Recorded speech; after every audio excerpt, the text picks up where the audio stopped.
मम्मा को स्वयं पर और बाबा पर निश्चय के साथ साथ ड्रामा पर भी अटल निश्चय था। ड्रामा के ऊपर 2-2 घंटे वे क्लास कराती थी। कहती थी कि ड्रामा के ऊपर पूरा निश्चय होने से ही ईश्वरीय जीवन में हम एकरस रह सकेंगे। 1961 में हापुड़ के हंगामे को शांत करके लौटने के बाद मम्मा का मधुबन में भव्य स्वागत हुआ। आदि रत्न रमेश भाई जी ने उन्हें पूछा, ऐसे हंगामे में क्या आपके मन में कोई हलचल उत्पन्न हुई थी? मम्मा ने बाबा को देखते हुए बताया कि एक बात का हमें पक्का निश्चय है, 5000 साल पहले जैसे स्थापना हुई थी अब भी वैसे ही हो रही है। अभी जो उतराव चढ़ाव विघ्न परिस्थिति आदि आ रही है वे 5000 वर्ष पहले भी आए थे।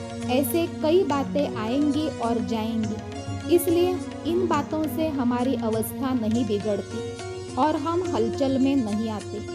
ऐसा अटल विश्वास हमें सीखने को मिलता है मम्मा से।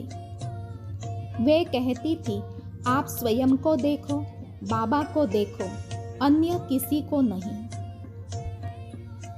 मम्मा के निश्चय की कठिन परीक्षा एक बार तब हुई जब कोटा हाउस एवं धौलपुर हाउस के बंगलों को राजस्थान सरकार ने खाली कराने का निर्णय लिया।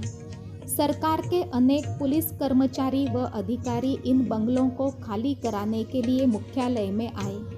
उस समय यज्ञ में अनेक बूढ़ी माताएं एवं कुछ युवा समर्पित भाई बहनें रहते थे।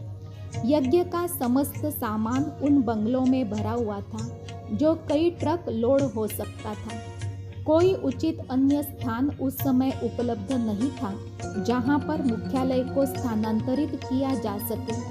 उस समय यज्ञ आर्थिक संकट से भी गुजर रहा था और यज्ञ पिता ब्रह्मा बाबा मधुबन के बाहर सेवा पर गए हुए थे।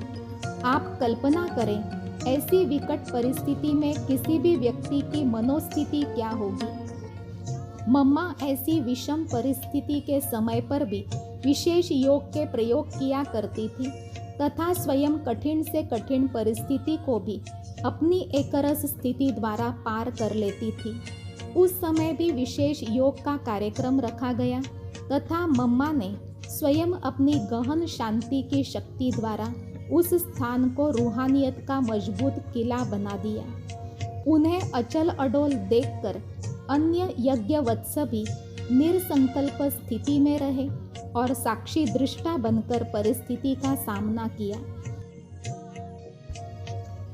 उस समय आदि रत्न जगदीश भाई जी ने अदम्य साहस और शक्ति का परिचय देते हुए भारत के प्रथम राष्ट्रपति डॉक्टर राजेंद्र प्रसाद बाबूजी द्वारा मकानों को खाली कराने के लिए 3 मास का और अवसर ले लिया।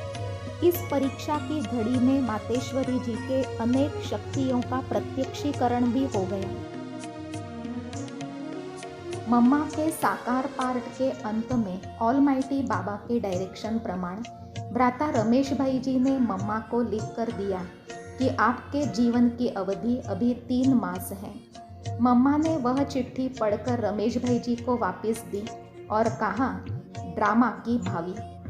इतना उन्हें ड्रामा पर निश्चय था। सब कुछ जानते हुए वे निश्चिंत और अडोल थी।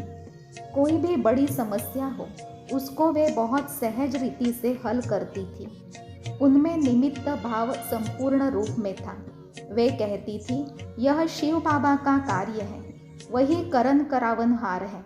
विश्व परिवर्तन का कार्य करना तो बाबा को है, हम केवल उनके उपकरण हैं। मम्मा सदा लाइट निश्चिंत रहती